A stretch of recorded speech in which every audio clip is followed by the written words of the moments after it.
all part of the same thing. You know,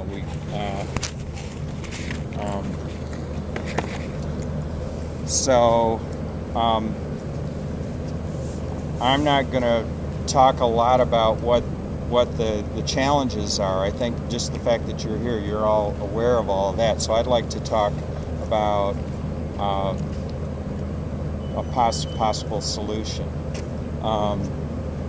You know, what the real danger on the climate disruption side is that we could reach a point of, you know, where we have cross tipping points that create a situation of runaway global warming. And so I think there's an opportunity to actually create countervailing tipping points to that are cultural acts that can reverse the whole situation and actually lead to a period of abundance like civilization and the planet has never known.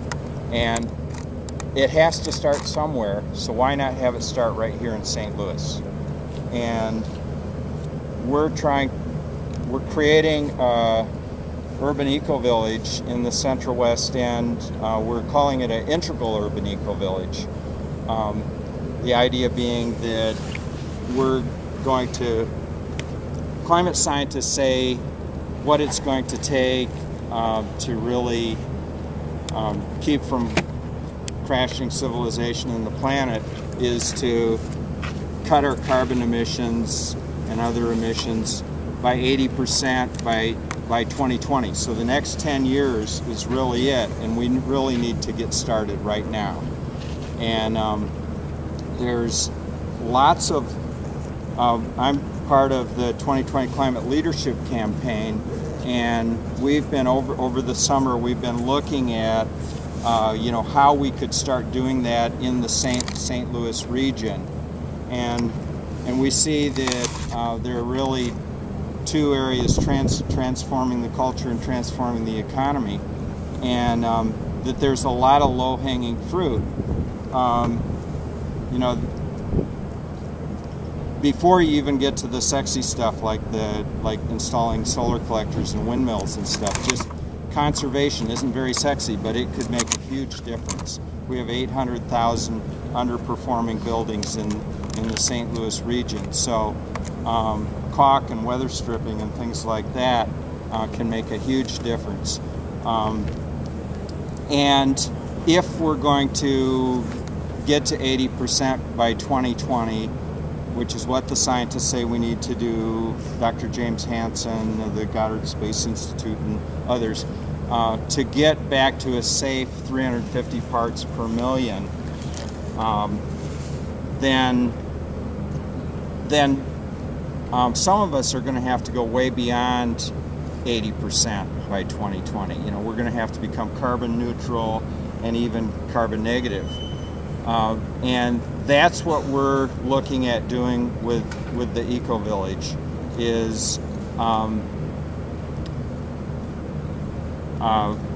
know, I said we're calling it integral urban eco village. So the idea is that everything is connected, including the way we do finance. So we've connected up with somebody on the international level who's out to transform the way that we do finance.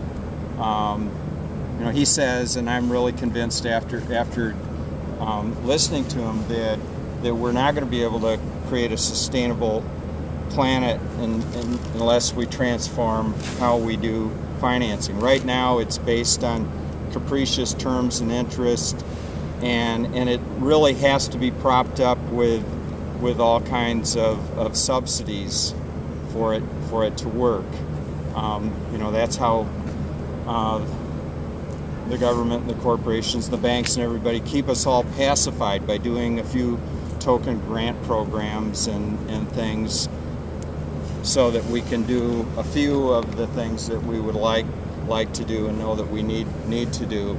But really what we need to do is change the whole platform of how finance is done. So what we're looking at doing is we're creating a mutual benefit trust that would where the financing actually becomes part of the ecology of the whole project, and it's based on instead of on some arbitrary rate of interest return for some investor. It's based on the future productivity that's always created when people are free to be creative and innovative. And so what we're going to be doing at the Eco Village is, first of all, we're not just looking at creating a really cool place for an affordable place for ourselves. We're out to create a model that's transferable around the region, and we're already lining up other projects so that it becomes a whole network of urban eco-villages, so that it can actually start to transform the culture and the economy of our region as a model for transforming the culture and the economy of the U.S. and ultimately the planet. And so we're going to be closing the loops in as many areas as we can. We're creating, the finance guy that we're working with has studied our region and found out that our water system in the city of St. Louis leaks more than it delivers. Our sewer system flushes raw sewage into the Mississippi every time it rains, and we're at danger of a calamity like Haiti if there's a major seismic event on the new Madrid Fault that is just going to make the breakdown of all those centralized systems happen quicker. So if we can create this network of urban eco-villages that's earthquake hardened, grid neutral, and self-sufficient in food and power production, and when I say grid neutral, I mean capturing our own water and processing it, and processing our own waste, closing the loop on that, capturing all those nutrients. Right now, we take all the organic waste, ends up in the landfills or in the sewers, and the stuff from the sewage treatment plants also ends up in the landfills. So it's or downstream, creating a algae bloom in a dead zone in the ocean. So what we're going to do is start using methane digesters, using intensive urban agriculture where we're farming the roofs and the sidewalls. We're going to be doing, we have a plethora of precipitation here in the St. Louis region. It isn't like the Southwest or someplace. It's actually more of a challenge to figure out what to do with all the water that falls on our region, rather than not having enough. So we're going to be looking at repurposing the economy of our region to reflect what the strengths are in our ecosystem. So one of them is that we got lots of water. So it's ridiculous to take water out of the Mississippi downstream from all these cities and all the farm waste and everything else, and try to clean it up to make it drinkable when we have enough water that falls on every house in St. Louis to create to supply all of our needs. The problem is that it falls on every individual house, and it's really difficult for, if we were really intent on it, we could each individually do all of this on our own house, but it would be quite expensive and it would take all of our time. But human beings were actually designed. If you look at our physiology of our brain, scientists have compared. There's a certain part in the middle of our brain, I forget what it's called, that governs the the size of our effective social group. And for Homo sapiens, it's 150. For chimpanzees and great apes and all the others, it's considerably less. So we're not even actually living up to our evolutionary potential unless we're part of a tribe of 150. So we're out to create an eco-village of 150 people, and once you do that, you start having all kinds of economies of scale that you wouldn't have as a single person. Plus, you have just the ambient awareness of we're going to be creating 3 contiguous co-housing neighborhoods of about 50 to 75 people. And the idea is with co-housing is that you get together several times a week and have meals with your neighbors.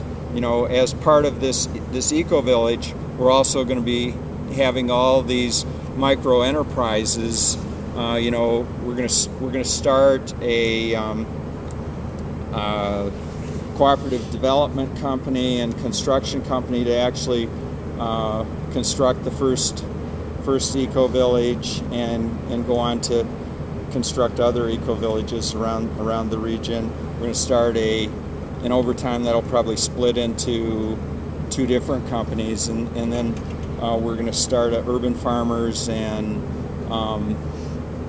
micro enterprise company.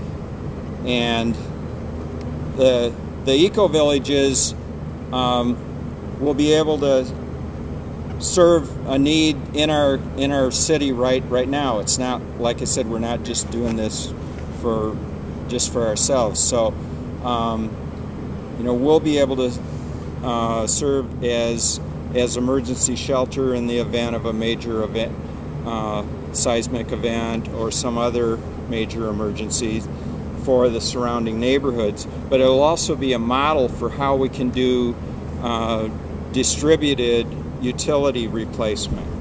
The city, all aging cities have this challenge of these centralized systems, and we don't have billions of dollars in the bank to replace those systems, to dig up all the streets and alleys, and it would be ridiculous to do that at this point. And half the people in the world now, over 50%, now live in cities, and it's expected to go up to 70 or 80% by 2050. And so if we're going to solve this challenge of the climate issue and all the other related issues, it's going to have to be done within the cities, and I mean that's going to be the big focus of it. So if we can create, for years we've talked about, well, what we need to do is have eco-cities, but you got to start somewhere. And I believe that an eco-village can be the building block to create eco-cities, which can be the building block for how we create a sustainable culture and planet. And I've rambled a lot, but so I would like to just stop at that and just open it up to questions and get